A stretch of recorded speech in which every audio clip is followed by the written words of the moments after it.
Hi, it's Steve Hargadon, and welcome to another keynote for the Global Education Conference. We're so thrilled to have you here. This is the end of the second day.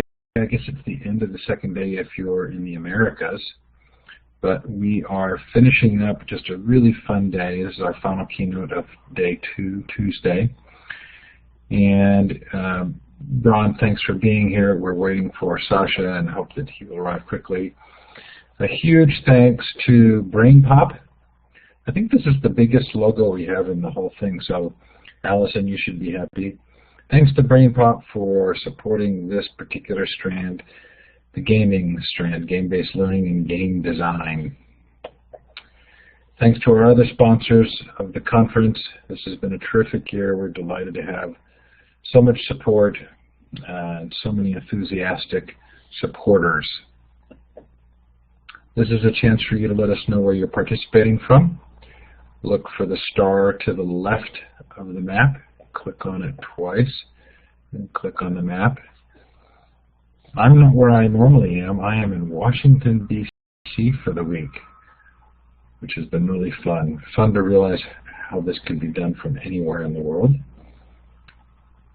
And it's been very nice here, although it did rain yesterday. And it looks like Sasha's here. And Sasha, as soon as you would like, we will let you test your microphone. Put a note in the chat that you're ready to do that. Look at what a good international audience we have.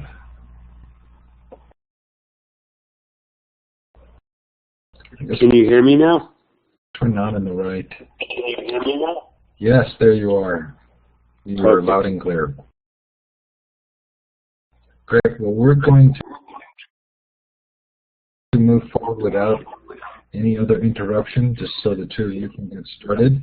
I'm going to turn the time over to you. Have a great session. Thank you for being here. Hello, Bronwyn. Hey, Sasha. How are you? I'm excellent. And we have a nice crowd of very interesting people to talk with tonight, and the session is being recorded, so lots of other people will follow along after the event. So you can see the screen there with our backgrounds, and I'll hand over to Sasha to do the lead part of our presentation, and I'll pick up towards the center. Great. Thank you, Bronwyn. I'll fill out my profile when I'm done talking, and that way if people want links to go after, they can kind of follow those. So welcome, everybody. I'm excited to be talking. Bronwyn and I have been working together for over a decade, really trying to understand how to integrate the power of games to transform schools and to really kind of empower and work with teachers. It's been kind of both a bottom-up and kind of in-house design team effort.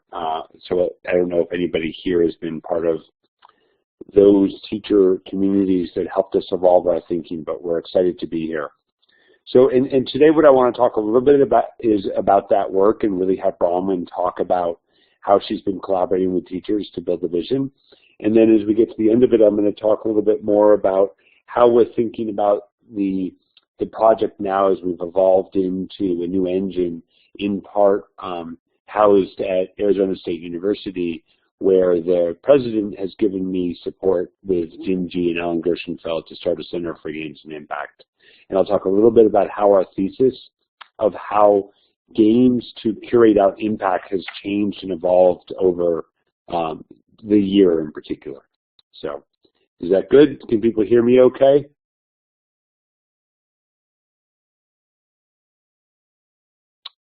Good, thank you all. So I will get Peggy towards the end more of how the Atlantis Remixed project has advanced the idea of transformational play and really taken, I think, the Quest Atlantis community into a new form. So I feel like I'm in part singing to the choir here, so I won't spend too much on what are some of the interesting dynamics that I think games curate. I'll just kind of flick through these slides, I might highlight one in particular. But to be clear, the reason why Bronwyn and I have gotten so behind games for schools is not about the fact that, you know, there are rewards in leveling, but much deeper, some of the ways that both games, the dynamics that are integrated into them and the learning mechanics that are a part of games, whether they allow me to take on new roles in Trauma Center where I become a doctor, or the complex problem-solving routines that they allow a 6- and 7-year-old to do in Pokemon, or even some of the deep ethical dilemmas that you might find in something like Fable, or, you know, the emergent collective action themes that you get in World of Warcraft, where you have 20 or 40 people collaborating. Those are just some of the reasons why we take on games. Continuing on, I think that what we're starting to see now is a lot of powerful new models of how games do their work for impact. So when we think about Nike app around Nike Plus, I think it's partly powerful in Nike Plus because the way that the game, in particular Nike Plus as an application, is continually following me out through my day as I go for jogs or I go for rides, and then bringing back that data and allowing me to link it into professional communities of runners to compete with other people online, or to get Facebook tweets as I'm running from people who see I'm hitting certain milestones, is a real spread from the notion of thinking about the game as something that lives in the computer that I go to, as opposed to the game follows me around throughout my day. And I think what Nike does really well is they realize that the game is a service that is continually changing itself and optimizing itself based on me. So for example, in the new Nike Plus, the new kind of extension of Nike on the Connect in my living room, I actually have a personal trainer that first evaluates me stretching through the Connect, then doing strength exercises, and now works with me every 3 times a week to look at what were the goals I set up and how am I managing them in my living room, simply using the Connect as a personal trainer, and watching what I do in push-ups, sit-ups, squats, etc. And what's really cool is it now curates that data and brings it together with my last 4 years of being a runner using Nike Plus. So Nike has a system that brings together my real-world running and my in-game living room work, which are very different notions of a game as a product. They think much more about a game as a service. Moving forward, I'll skip the other two. I assume everyone knows in the bottom right, Fold It, which is really a powerful way that they have managed to create a structure that allows gamers to crowdsource folding proteins, and they've had the third major publication, major scientific breakthrough published in Science and Nature, where they've reproduced kind of perspectives on how to fold proteins that they've reproduced in the wet lab and are making scientific advances that laboratories have not made in the last decade of work. So we're seeing really interesting notions that are moving from games as product to games as services, to using games to crowdsource solutions, to what I would call citizen science. And then we get into things like portals where you have game companies releasing the engines and then hosting websites for teachers. They're allowing 8th to 9th grade teachers to share lesson plans about how they're integrating portals into their day, and even giving free copies of the game to teachers who want to use it in their classroom. I won't go into other phenomenons like Minecraft and others, but I think that what we're starting to see is really diverse ways in which games are getting out in the community, ultimately around supporting impact and learning. My work has typically been around transformational play, and I'll do it briefly because there's lots of articles you can go look on transformational play, but in particular, trying to create a space in which what you know is directly related to what you're able to do and who you become, with the ultimate goal of allowing kids to take on roles and build identities in which a 10-year-old can become a scientist or a persuasive writer or a genetic scientist or a mathematician, and really put that all within a curated 2-week experience that I can give to a teacher, along with a bunch of tools to help them manage the learning in their classroom. So they can do some of the project-based kind of learning that many of us believe in, but do it in which the project is really transforming the game world so they don't have to go out into the real world necessarily in the first part of the gameplay. And at the end of the presentation, I'll talk about how now we're extending that into schools. I'm going to skip this and go right into Quest Atlantis and let Bronwyn kind of talk about that history, and at the end I'll come back and really focus on where ARX is now. But hopefully that gave you some idea of the way we're thinking about games, and if you're not familiar with our project, the ways that we've been translating that into the Quest Atlantis project, and really trying to build spaces where kids are forced to take on roles, take up academic content to solve a problem that's introduced through a game world. Bron, does that set you up for your part okay? Yeah, sure. Can people hear me all right? Great. Thank you, Maureen. All right, well, moving on, Sasha's just given you a little very quick snapshot on some of why games are good for learning, and I think having been involved with Quest Atlantis for 10 years and the thinking that Sasha has set up over that time, it really is a philosophy coming from a different place, and I'm going to talk a little bit about some of that, and Sasha's going to cap it off by showing you the directions that things are going, which are amazingly exciting.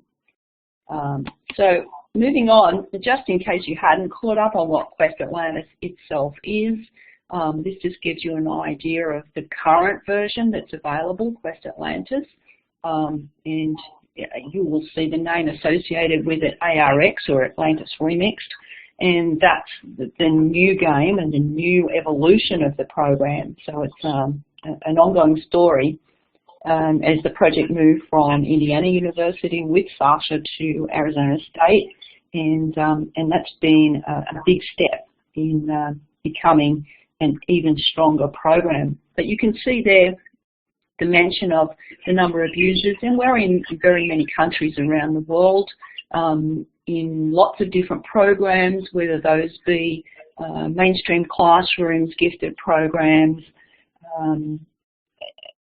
international baccalaureate classrooms, classrooms where it's being run as a club or an out-of-school activity, to places where it's actually integral between schools, in sister schools in different countries, or schools relating between a rural and an urban school, setting up a relationship.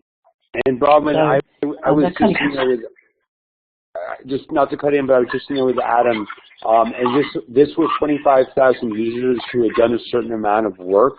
We have 90,000 users now, unique users who have pushed through 2 or 3 missions in the project. Yeah, so yeah, those numbers vary in terms of the level of activity at any different time, and because obviously our school years are all different around the world at any one time in Quest Atlantis, those numbers, vary. So there's a lot happening. So moving through, we want to think a little bit about who the teachers are, and in 2009, 2010, I did some research to look at who the teachers were that were taking up this program. And this is really important because I think a lot of our efforts at change with curriculum or games or whatever innovations we're looking at may be too heavily invested on the new and the young teachers. And a lot of research shows the beginning teachers aren't really the change agents in schools.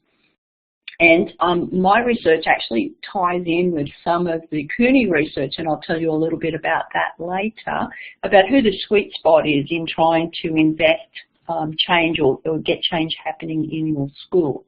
So let's think a little bit about who some of the Quest Atlantis teachers are of those 90,000 student accounts. And the survey we did looked at the demographics of those teachers. From 180 respondent out of, I think at the time, in the end of 2009, 2010, it was 480 who trained online. So we're only looking at people who trained to use the program online. And so they were all voluntary. They weren't part of some, they weren't signed up by their school. They weren't part of some priority the school had placed. It was their individual interest. And at that stage, they represented 12 countries. Predominantly female, and interesting look at the age group of 52% of them 40 years and above. And I spent yesterday with a whole lot of funky fun game designers trying to remind them to be a little less disparaging about the age of teachers, because age is not an indicator of how innovative people are. And I certainly know, looking down the list of people who are in this audience, that that's definitely set to rights by the people who are in this group. So if you look at that, 50 to 55 was the mode group, in that people looking for something innovative to do with their students. And largely elementary and middle, then followed by middle school, 60% of them classroom teachers.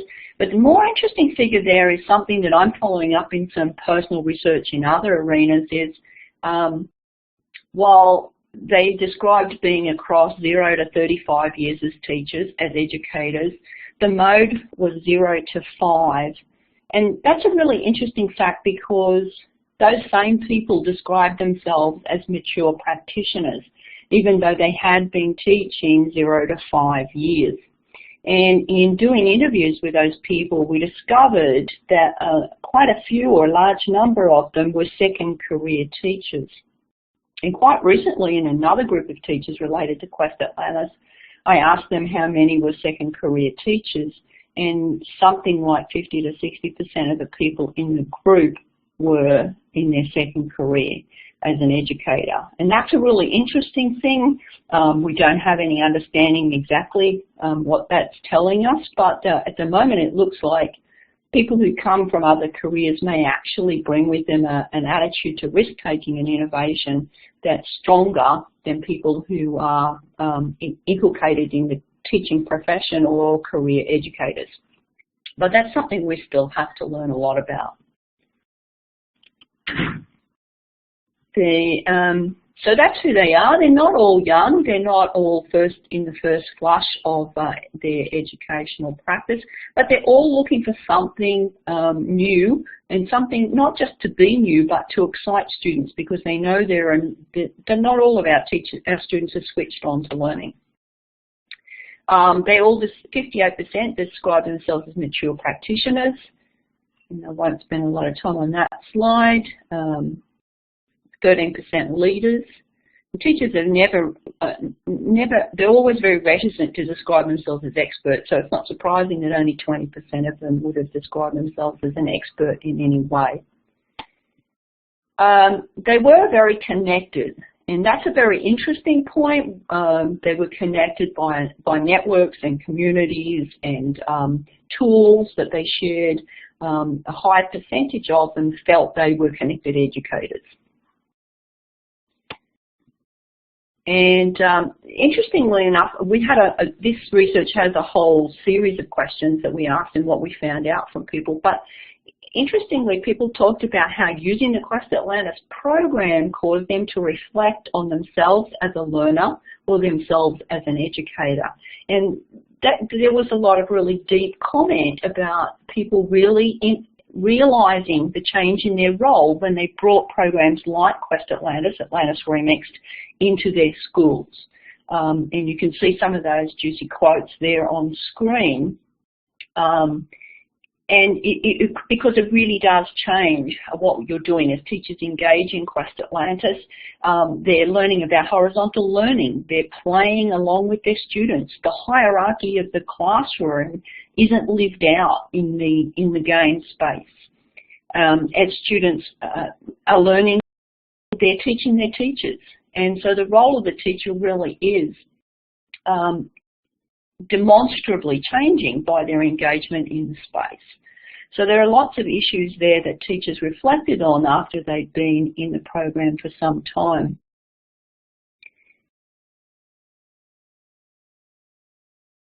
And interesting, I like that last quote, a far more positive relationship with their teacher. As teachers take up part of the narrative and inject themselves into the story or give themselves a role in the story, you find they really have a lot of imagination invested in playing the story with their kids. And when they review their students' work, they're not reviewing that as Mrs. George, the teacher, but as a character in the narrative who's passing their work on to help save this world. And Bron, and so that engagement. Bronwyn, just to jump in on that one. I was in a school right now where we're doing a very large-scale implementation with the new engine, which has got a very similar setup that Bronwyn's talking about. And one of the things, Bronwyn, that's really exciting is when you see a teacher reject a student's report, and when they reject it, they're giving feedback in the form of the character that fits the story, and you have kids laughing when they're being told they just failed and they have to resubmit. I think that playful positioning is really powerful to get kids to take critical feedback and integrate it into their revisions. Yeah, I agree, Sasha. It's actually brilliant when you see it played out. And we have one of our teachers, Gord Holden, created a character to review work across the board in his Quest Atlantis program. He calls her the previewer. She has a story. She's a single mother, and she used to have a job as an editor, so she's very tough on language and protocols and in getting your message across. And she reviews the work, and it's really funny that a number of the teachers, a number of the parents had said to him, we really understand, that the previewer does a lot of work, but we don't really understand what you do in Quest Atlantis. You don't seem to do very much at all. And he had built his role in the narrative so well that the parents even believed the character he created for the story. So, that's a really exciting thing. And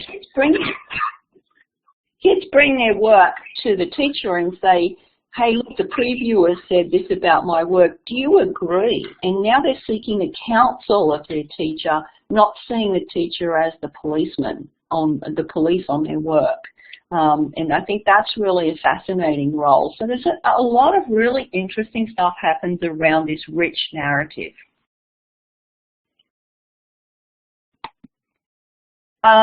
We're going to flip over now and think about the community that supports doing this. And within the program of Quest Atlantis, while it is a game, yes, it is a virtual world, yes, a lot has been invested in ensuring that it is a community that demonstrates very positive norms and that encourages children to have agency and to speak for themselves, to feel that this is theirs and they can take ownership of it. And I'm not going to spend a lot of time on that. I'm going to talk a little bit more about the teacher engagement in that community. But just to know that over that 10 years that Sasha talked about, Sasha's vision has always been that this was more than just a game. It's a community. And we work very hard to support that. And so these are some of the teachers in the Quest Atlantis educator community and some of the spaces that you can find that community is lived out. So we have, you can see there, the top row of images are teachers who are currently members of the Quest Atlantis Facebook group. We have Atlantis Remixed Teaching, which is our wiki where teachers and students contribute ideas and share knowledge in the community. So, and we have, on the side of the screen there, you can see images taken from inside the game. And the point I wanted to make here is that teachers are building their identity inside and outside the program in relation to Quest Atlantis. And I see teachers putting it in their signature now, Quest Atlantis teacher. So that's really quite exciting when teachers really feel that this is part of their professional identity. And so we have Quest Atlantis channels on YouTube. We have SlideShare space. We have, you'll find us on Flickr, and we try to harvest all of that to keep everyone associated as a loosely tied community, working in not just the Quest Atlantis space, but exploring the notion of games for learning. And so that's a very important issue. If we look at some of those people, just to give you an idea of who some of those people are, you can see David on the far right, who has just moved from working in China to Mexico, and the first thing he did was ensure that he could get his new teachers in the school in Mexico trained in using the Quest Atlantis program. You can see Terry Smith in the centre, who is one of our, an ex-classroom teacher now working in pre-service education, who is bringing his pre-service classes into Quest Atlantis, doing projects and activities and inspiring them to have a vision to use new technology in their schools. And you can see Mary Ann, who's represented on the far left by a symbol, and she's in Maine, working in mainstream education. One of our, probably what we call our sweet spot teachers, and that's a discussion that I have with people from the Cooney Centre, and relates back to what I was saying earlier about us putting very heavy pressure on beginning teachers to make the change for us. Their research suggests that there is a sweet spot for professional development for innovation, and that might be somewhere around 9 years working as a teacher. And that really fits in with the research that I've done looking at who our Quest Atlantis teachers were, because people at that point are experienced practitioners, comfortable in their practice, but they recognise the shortfalls in our system, and they're looking for new and innovative ways to reach, to better reach all the students in their classes. And so I think, you know, it's a really salient point to look at who are we directing our dollars towards, and perhaps it's not the pre-service people we should be relying so heavily on. And that's certainly borne out in Quest Atlantis, because many of our teachers are mid-career and, as I said, second career educators. And just quickly on managing Quest Atlantis, to get into the Quest Atlantis program, you need to train. So if you get really excited about all of this, you need to visit our website or message either of us about training. We are about to schedule new training dates. Training is run online, or if you're in a state where we may have a buoy who would be running face-to-face training, then you may find someone who can do that.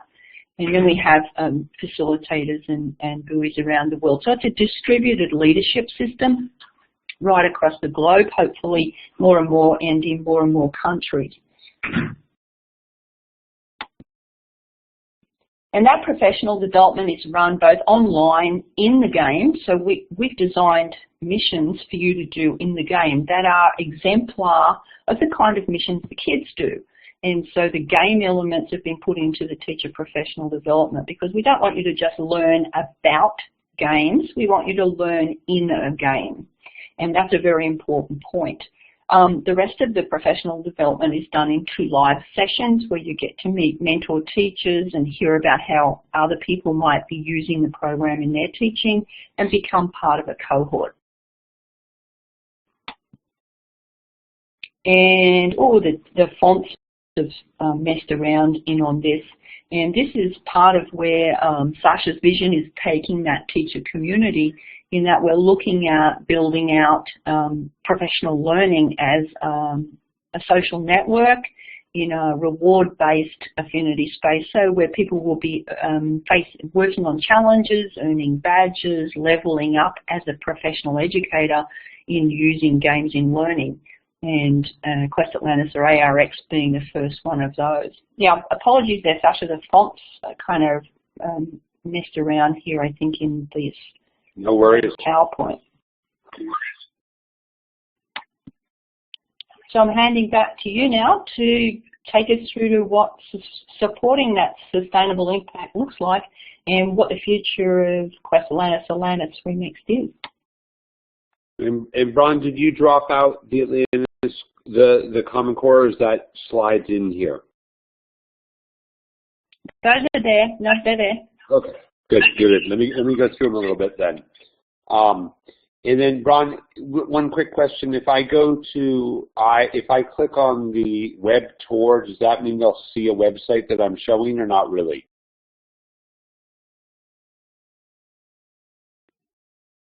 Yes, it should. Hello, Although yeah. Go yes, ahead, Anne. It does.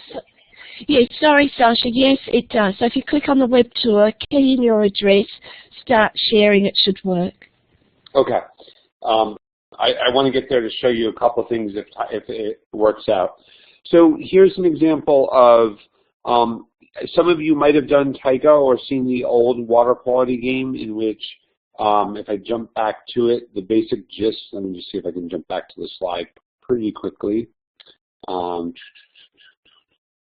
So this was the old game. The slides got a little messed up, but basically what you see is a kid immersed in a world trying to learn erosion by running around, collecting data, interpreting notes in order to, in this particular one, determine whether what was causing the fish to die. So this is the old QA. I think what was really nice is you had a layout of a very rich narrative that the kids could get their heads around that took academic content, and until you understood water quality concepts, you really couldn't move the game forward. In the new version, which is now here, what we've tried to do is really bring together various dynamics and kind of move from what I'm going to talk about in terms of a theory around person, content, and context to really highlight role, activity, and system. And I'll make that clear in a moment. But what's neat about this slide that you're looking at is in the bottom left corner, you're seeing the 3D game. On the top version, you're seeing the simulation that a kid can bring up in order to understand the concept instead of just simply getting a diagram of that concept. And they can actually play and run the simulation to start to understand the relationship between temperature, turbidity, and dissolved oxygen levels. And once they learn that increased turbidity can potentially cause a decrease in dissolved oxygen, they can actually drag that learning into the bottom right, you'll see that block there, into their model that they're building about a chain of reasoning to make an argument why the loggers are to blame. And they can even go into the game world and take screenshots of scenes in the world, and I don't want to say the real world, but in the game world, that justify that this concept of increased turbidity, meaning, in this case, sediment going in, can cause an increase in temperature and a decrease in dissolved oxygen. Here's where they take a picture of the world to show that that's actually happening as part of building their thesis, and they can drag that also into the chain of reasoning in the bottom right tool. Let me give you one more example of the new engine. Here's an example of, some of you might have seen the older persuasive writing game. I think the core elements of transformational play are still there, but we've tried to build it into a world, in this case a modern version of Mary Shelley's Frankenstein, where kids are going around through the world, they're collecting quotes from people, but they're also, in the bottom right, you'll see, examining complex documents using these lenses, these special goggles that allow you pull out what I'll call supports, and then in the bottom left you have a tool where you have a thesis supported by reasons, supported by supports that you collect in the game, and when you click on that button on the far right in that screen, it actually shows you the power of each support for driving that reason, for eventually driving that thesis. So it provides a really powerful embedded assessment for the player as they're going through the game.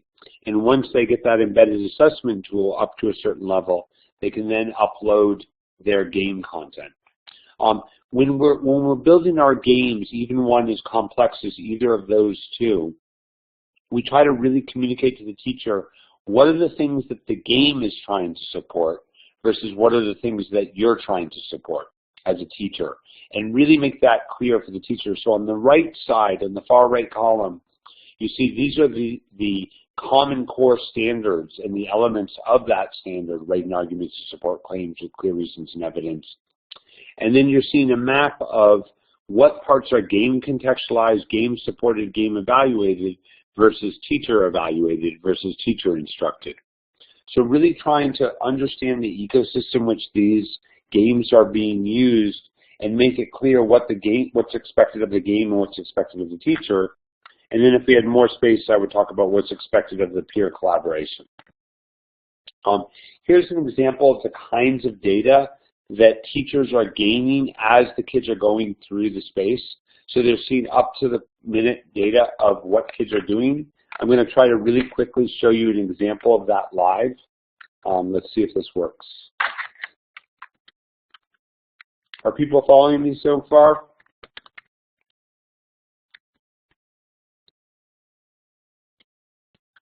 Sasha, the web tour is coming up now, but I'm going to ask Peggy to step you through it in case it doesn't turn up.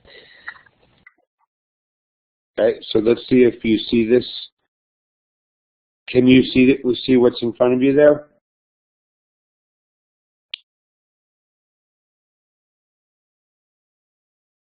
We're take seeing that as a yes? Atlantis Remixed login. You're seeing what, Bron? Atlantis Remixed. Are you still seeing that, Bronwyn? Yeah. Oh, so there is a lag. If you, yeah. But Peggy, I think Peggy needs to answer you. I think you have to use an app share with a login screen. Correct, Peggy? So Sasha, if you go to the icon next to the web tour, which is in the top above the whiteboard, yep. Or I might get Peggy to talk to you on that. You should be able to do an application share, so you simply share your screen with it. But I'm going to ask Peggy to grab the microphone. Oh yes, she looks like you're in the right spot. So start sharing when you're ready. And I think it was coming up, but we've gone back to the scroll bar. Are you able to choose start sharing?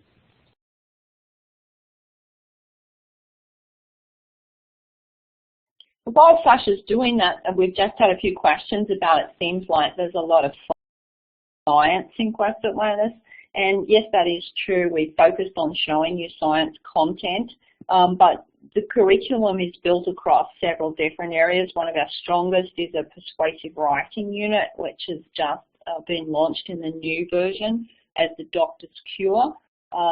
But we cover content right across the board in many of the disciplines. Okay, I'll just go back to the PowerPoint. That clearly didn't work well. Okay.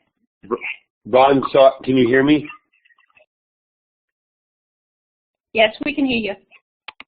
Okay, so I won't do the way. It seems like after I logged in, it didn't follow me, and then when I tried to jump to the actual IE, it just crashed. So I'll just walk you through here. What you're looking on the teacher dashboard are information that we're serving up to the teacher around, for example, the progress of each student. And if you run your mouse over that, you get to see exactly what task in Mission 1 or Mission 2 that student is working, and you can see that, through various interfaces, whether it's iPhone or a lot of teachers will just display the progress up on the board. To the right, you're seeing, or the bottom right, the teacher, here's what Bronwyn was talking about. You're seeing the report that the student wrote, and then you're seeing where it says scoop writes. This is where the teacher writes in feedback and either accepts or rejects the quest. Additionally, if they click View Supporting Data, that little button in there, they actually can see the embedded assessment data that the kid used to generate that report that's being submitted there. So we have various forms of data, and I was going to show you a little bit more, but I won't go through it right now, where you can actually get data. Some of it is showing like how under choices, how many students chose this versus this, so you can curate a good conversation out if you're a teacher. But the idea is to really position the game as a service that the teacher can use to curate out rich understandings. I don't seem to have control of going through my slides, Bron. So maybe you, there we go.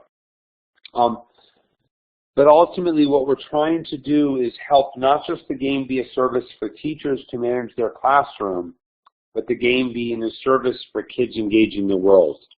So what you're looking at here is that chain of reasoning tool that you saw in the world, but actually we're building out iPhone, iPad, Android apps that allow a kid to go out in the real world, collect data, and load it into the same tool.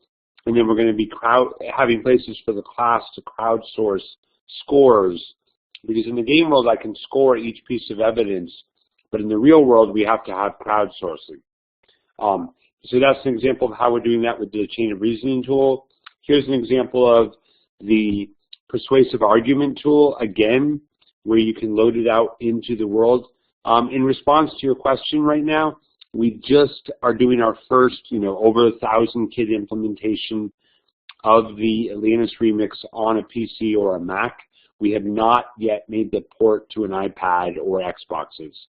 You can do the external tools we're building to work on iPhone and Xbox, but the game itself, right now we're getting a few too many drop calls for that question. But yes, that is our goal, that the whole thing can be done with an iPad. Again, so the example of blending the real and the game world, I showed you here, sorry to go back, of where we're taking the core tool of the game and bringing it out into the real world.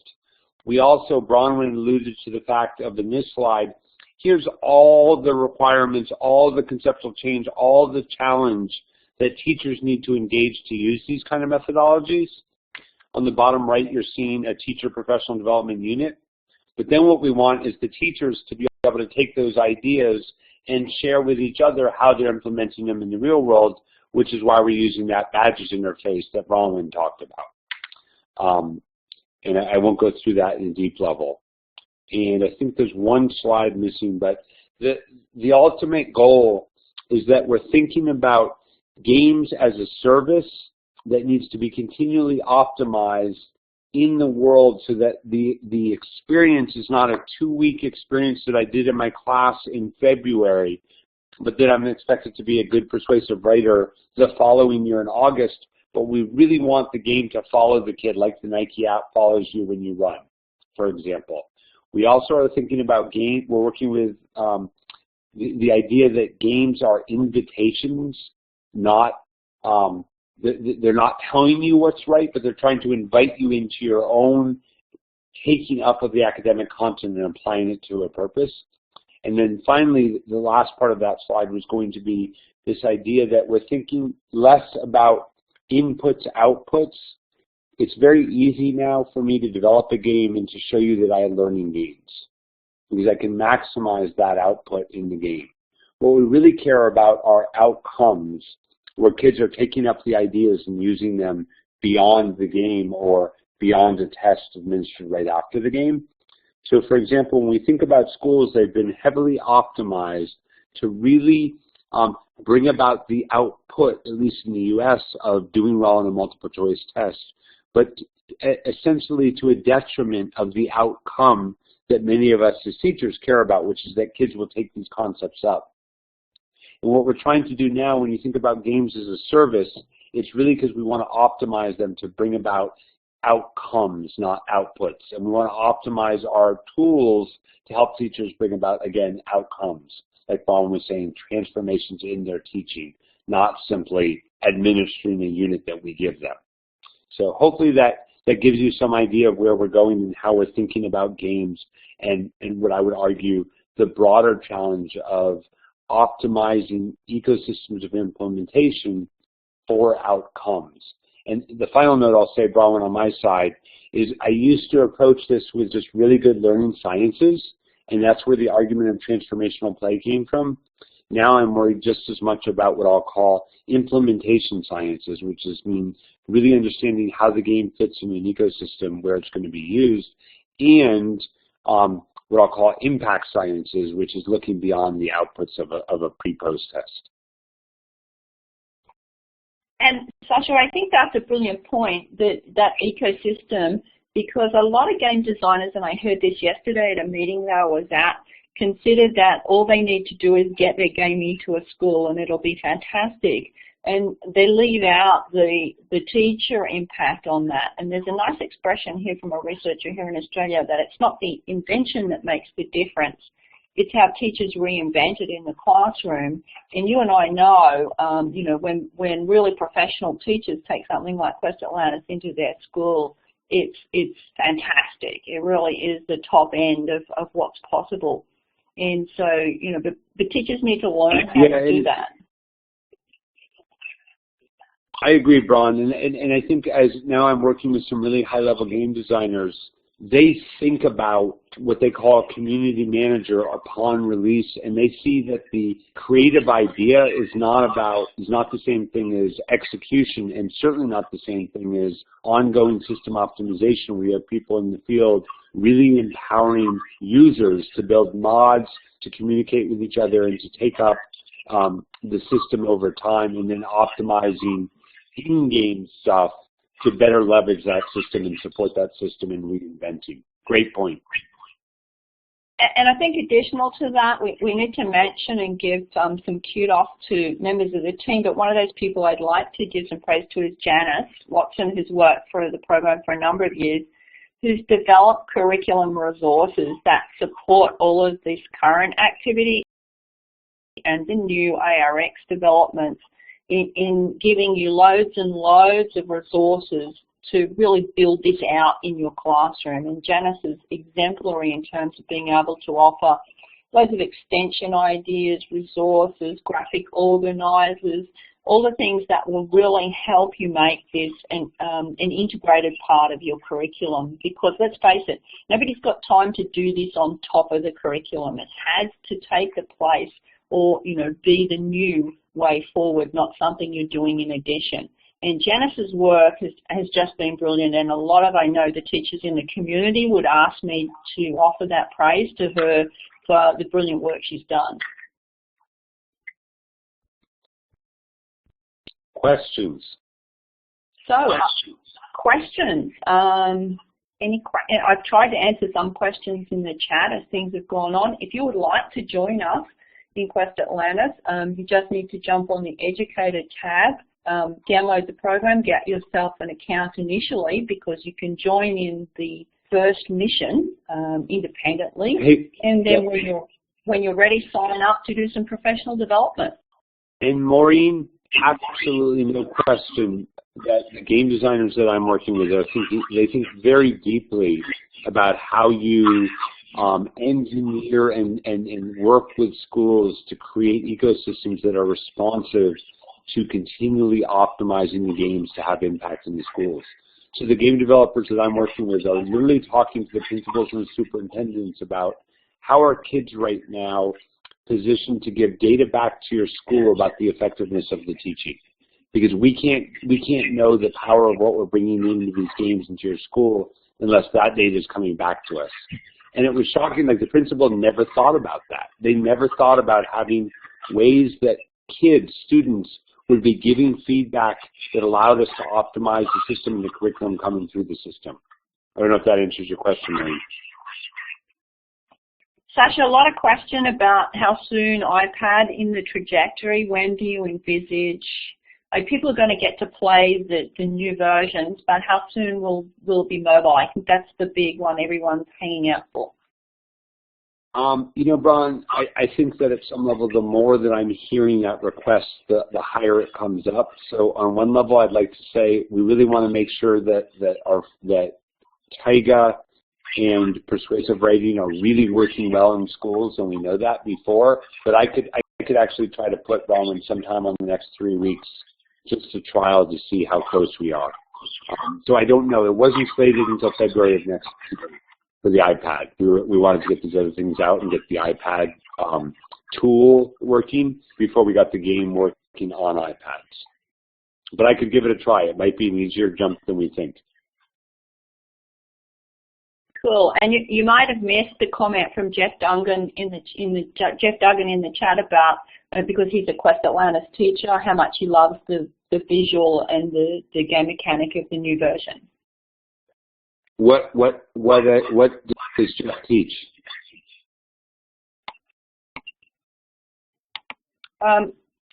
Jeff can answer for himself there. So he's in China teaching yeah. Okay.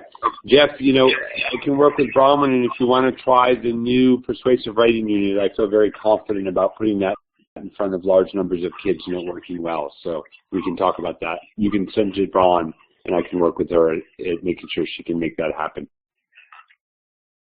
Okay, Sasha and Bronwyn, I'm sorry, but our time is up now. I can see by the questions we could probably keep going for another hour or so. So I think you can see by the wonderful lot of questions and interest expressed in the chat, you've had a lot of interest generated in Quest Atlantis. I have done the training. Unfortunately, I didn't have a group of students last year to work with, but you've enthused me to come back to because it is a great program. So thank you everybody for attending. Big clapping hand for Bron and Sasha. We wish you all the best, and it's great to have Lucy, our conference co-founder, in the room with us too. So in about 2 minutes this room will close. If you would like to save the chat, go up to File, Save, Chat, and just save it in one of your folders.